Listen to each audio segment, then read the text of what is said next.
Football, the world's game, where emotion runs high and weekends can be made or broken by the performances of 11 men on the pitch. However, it's more than a game for some.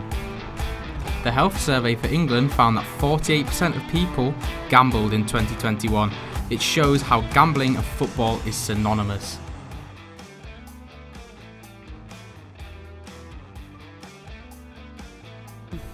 I think when it comes to gambling, especially because a lot of young kids watch football, I don't think it's necessarily a good idea. Like, gambling's a personal choice, and I feel like if they keep promoting a positive message about safe gambling, knowing when to switch off and that sort of thing, I don't see the big issue with it personally.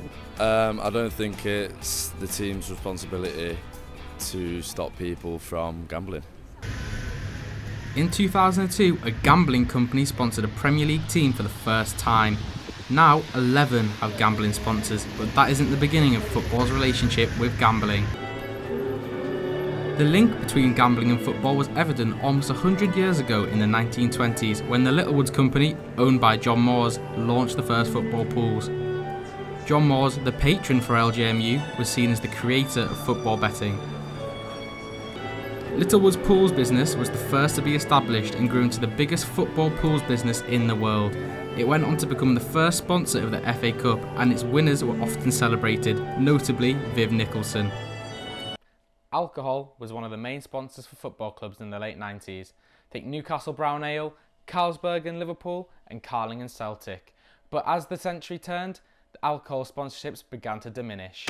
Once Everton's deal with Beerchang ended, gambling sponsors became the most popular shirt sponsor. In 2021, 10 Premier League clubs have a gambling company logo on their shirts. This season, 11 out of the 20 clubs have a gambling sponsor. With the growth of gambling sponsorship in the beautiful game, the Football League is now known as the Sky Bet Championship, Sky Bet League 1 and Sky Bet League 2. With the expansion of gambling sponsors, how does it affect players, fans and family members whose loved ones are struggling with gambling addiction? Mark had a promising career ahead. His prospects were even acknowledged by a Liverpool legend, but injuries allowed him to spiral into an addiction which hurt himself and his family.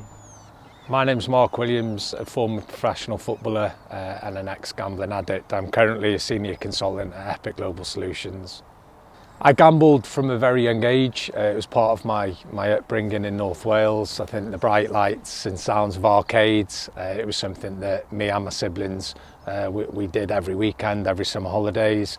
We had a few traditions as well as a family, so it was Grand National Day. My dad would come home with the paper, we'd have scratch cards at Christmas. So for me, it started young. Obviously, growing up around it, it was always fun, it was always unsociable. I left school at 15 and I signed for Wrexham in the youth team. Everyone was gambling, from the youth team, the first team, the coaching staff. So it was like the environment and culture, it was what everyone did. And certainly from my upbringing, then going into that environment, I enjoyed it. I enjoyed it growing up, and I certainly enjoyed it, now as a youth team footballer. At the age of 17, Ian Rush managing me for Wales under-17s and telling me, Mark, you're going to be worth millions of pounds. And then the hype around the first team, and the year, probably my biggest purple patch, I scored 17 and 20 for Wrexham. A lot of talk about me was in the paper, on the radio a lot. And then that January transfer window, I had a host of Championship League One clubs chasing my signature, and I look back at that moment and I think, how close was I of actually achieving something in my career. I was already in the 21s with some big names at the time, Bale, Ramsey, Joe Allen, and yeah, you almost think, it's going to happen for you. And I remember staying at Wrexham and turning down some big money moves. Football reaches all corners of the globe. The Premier League is lauded as the most competitive competition in the world, and the UEFA Champions League pits Europe's best teams against each other. But this exposure is used to promote sponsors on kits, advertisement hoardings, stadium names and TV adverts.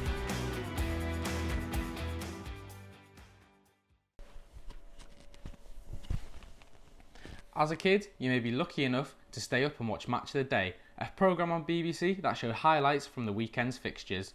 When analysing the amount of gambling marketing visible in 3 episodes of Match of the Day, researchers identified 764 instances of gambling advertising with an average exposure time of 7.5 seconds. This is a worrying amount of exposure, especially as children watch the show. So this is something that's quite shocking for me because obviously I've got 2 children and they've played those games pretty much most of their life. My lad played FIFA, as it has changed now. So a lot of this is about the reward, the loot boxes, what you get from a card pack.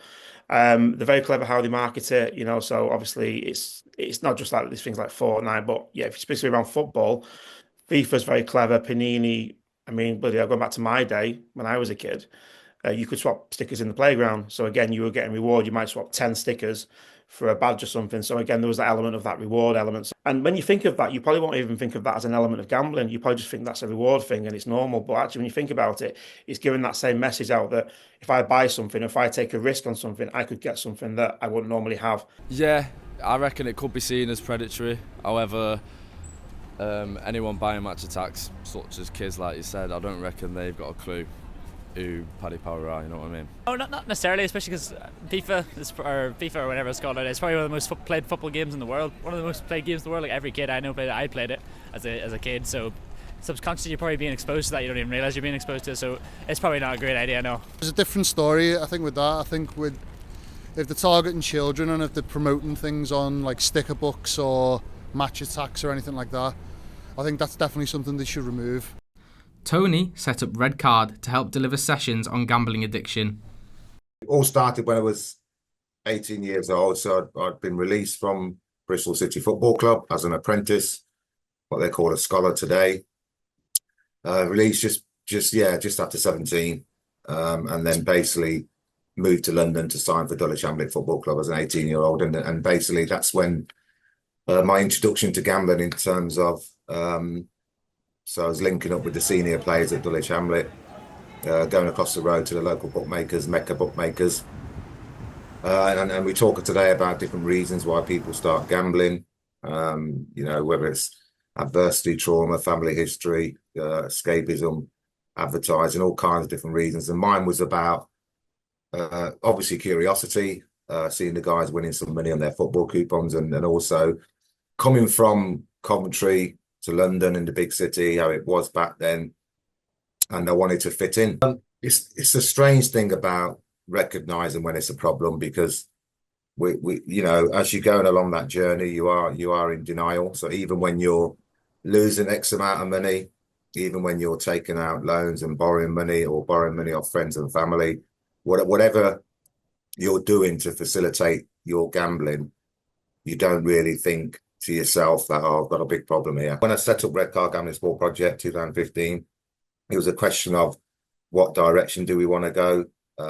There's lots of treatment providers out there, and my thinking was that we wanted to get to people before they needed support or professional help, early intervention. It was all about educating people on gambling harms. So since 2015, we've done over 250 workshops across the country, and that's to all different demographics. And just on that, what advice do you give through Red Card to young footballers or young children or young adults who might be vulnerable to gambling addiction? I think the main advice for me, per se, is not to get involved in gambling. I said it before, we all wired up differently. We all don't know where that first step's where it's going to lead you to. And I think that there's enough, there needs to be more awareness about where that gambling addiction journey can take you. Mark Williams is part of Epic Risk Management, a company that provides sessions to football clubs throughout the football pyramid and beyond for professionals, academy players and staff about risk factors to do with gambling. So Epic, we are the leading global organisation to minimise gambling harm. So that's all through education. It's pivotal, I think, and certainly when I again look back at my story, there was no education, there was no awareness. So through our lived experience, that we deliver to, whether it's educational places like high schools or whether it's the sport environment, it's all about them understanding what potentially could go wrong, what potentially can happen. It's only a small minority, but it's just letting them be aware of the pressures they're under, and certainly being a professional athlete already, it makes them 6 times more susceptible to gambling harms. However, there is hope on the horizon. A cross-party government report recommended banning gambling companies from sponsoring football clubs and removing gambling-related advertising from stadiums. The suggested changes could significantly reduce the amount of time that people are exposed to gambling marketing. The committee suggested the removal of ads in stadiums and off the front of shirts. This would reduce exposure to fans attending the game, but also people watching on TV. In 2023, a government white paper was approved that restricted gambling sponsorships on the front of shirts, meaning only the sleeve sponsors can be used for gambling companies. Therefore, Premier League clubs will not be allowed to feature gambling brands on the front of their shirts from the 26-27 season. However, the sponsors will still be visible on the sleeves and advertising boards within stadiums. If this documentary has affected you in any way, please contact one of the provided helplines.